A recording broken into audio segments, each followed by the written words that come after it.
So on one side, we've got people who absolutely hate keto. Little carbs you need, yeah. What is this? Arey, why are you doing keto? It's not okay. Arey, kyun keto kar raha hai? And on one side, we've got all these fans of fat like sapiosexual Sanjay. Keto is just heaven. It's high fat heaven.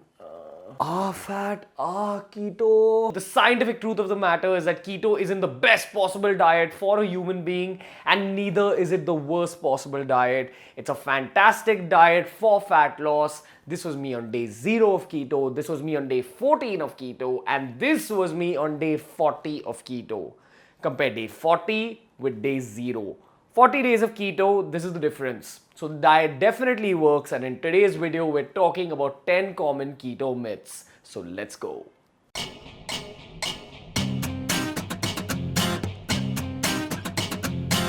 Myth number 1, the keto diet is super unhealthy for you. It's unnatural for a human being. The truth of the matter is that LeBron James, Tanmay Bhatt, and some people say that even Virat Kohli have taken up the ketogenic diet.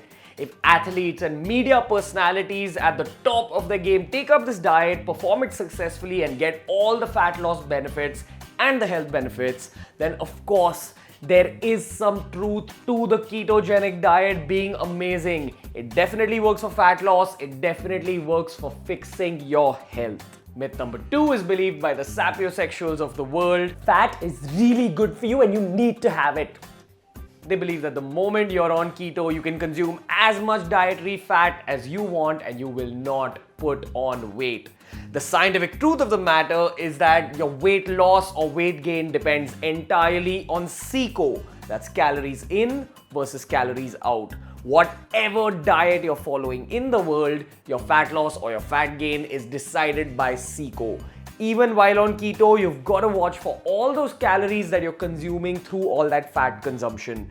A lot of times you'll see that some people say, oh, keto didn't work for me. It's primarily because they're overdoing it with the fat because they've read in the newspaper or on the internet that, hey, fat is awesome for you. You've got to eat all that fat. Myth number 3, you have to be extremely strict with your macro intake while you're on keto, especially with your carbohydrates. This is an idea I promoted as well on my original video on the ketogenic diet. I spoke about staying below 20 grams of carbohydrates for the entire day if you want a keto diet to work for you.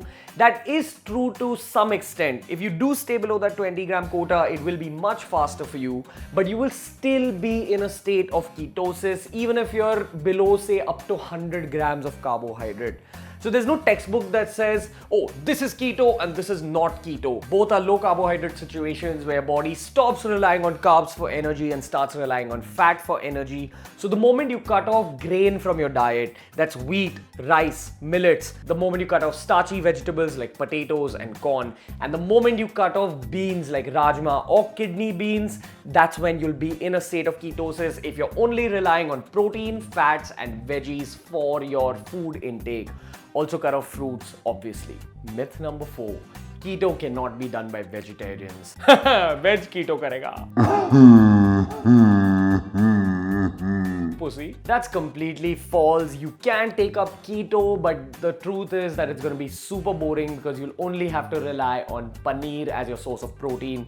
So it's paneer for breakfast, paneer for lunch, for dinner, for snacks in the middle. Maybe start relying on a little bit of protein shakes and a little bit of nuts. But the truth is that paneer will become your best friend in this phase and the diet will be super boring for you. It may not work as fast as it does for a non-vegetarian, but vegetarian keto is possible. It has shown results in the past. It will work for you if you're dedicated, but it'll also be super boring. Myth number 5, throughout your ketogenic diet, your energy levels are going to be super low. I'm doing keto and I feel so low energy.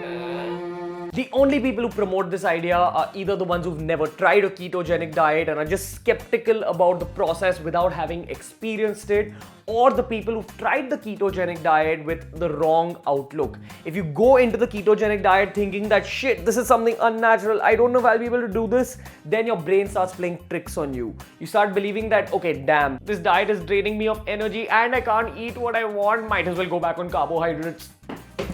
The only time you feel low energy levels on a ketogenic diet is in the initial 3 to 5 days when you're facing the keto flu, and this keto flu will pass the moment you're done with those 3 to 5 days. You'll reach your normal energy levels. The same energy levels you have when you're eating your carbohydrates is the exact same case on keto. Also keep in mind, you'll find sapiosexuals saying things like this: I'm just so high energy and I've got so much focus.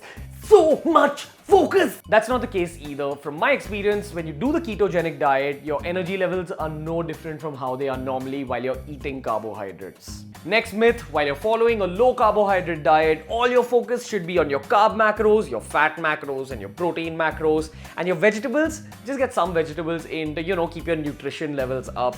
Don't look at it that way. Instead, do focus on your protein and your fat macros, eliminate all the grain, but also focus a lot on your vegetables. Change up the vegetables once in a while and eat a huge portion of them.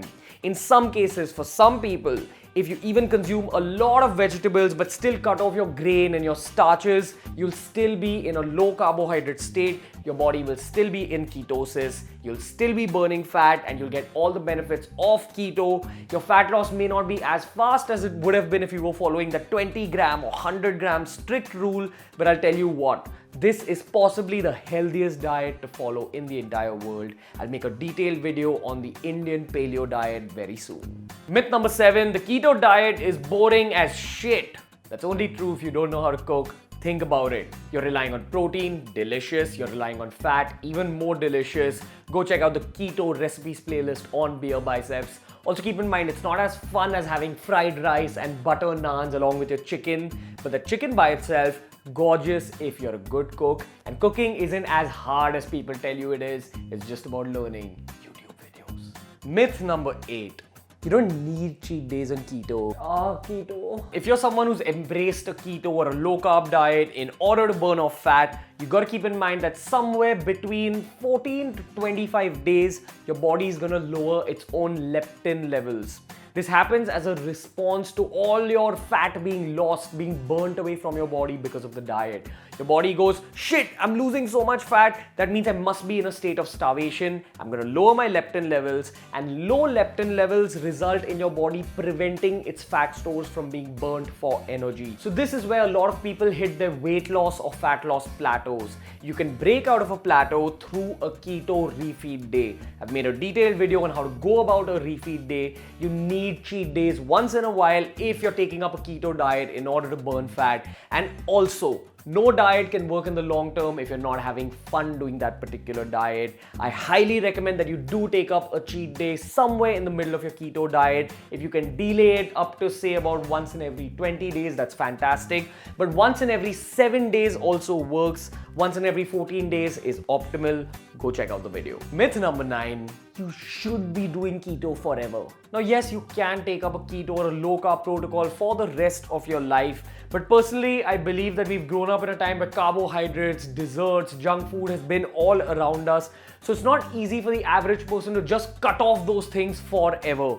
Of course, if you want to, go ahead. But if you're someone who's chasing fat loss, I always recommend that you take up cyclic keto.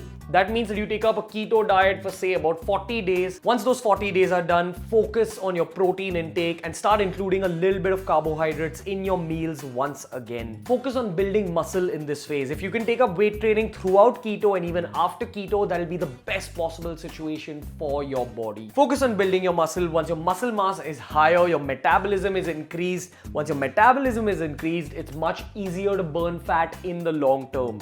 So you go off keto for 40 days after your 40-day keto cycle, and then you can choose to do keto again. Once you've built a little bit of muscle, go back onto keto and then focus on your fat loss once again. So you lose fat, gain a little bit of muscle and fat, and then you lose more fat and reach your target. And myth number 10, keto is gonna cause you to reaching the best aesthetic state of your life. You're never gonna look better than just after your ketogenic diet.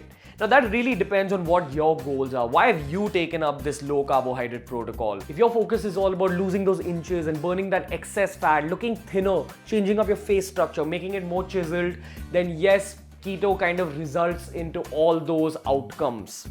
But if your focus is on making your body look fantastic, if you want to focus on your physique, if you want to look ripped, then at the end of those 40 days, you might not achieve that particular result. Remember, at the end of keto, if you're someone who's doing it from a physique perspective, if you want your body to look fantastic, then after those 40 days are done, your muscles are going to look a little bit flat. You're going to look like you've lost a little bit of muscle. And that's not going to be the best aesthetic shape of your life.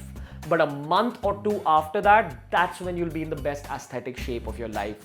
So if you're doing it for your physique, your goal won't be hit at the end of those 40 days. That sets up a base in order to hit that goal, say a month or two after those 40 days are done. Because you've burnt off so much fat, your insulin resistance is much lower than normal, and low insulin resistance is linked to you burning off fat better and you putting on more muscle mass. If you want more details on that topic, go check out the detailed video we made on bulking and cutting. If you want more information about keto, we've got the Ketogenic Diet playlist. If you like today's video, make sure you hit a thumbs up and subscribe to BeerBiceps from Ranveer and Chetan and Sanjay. We'll see you later.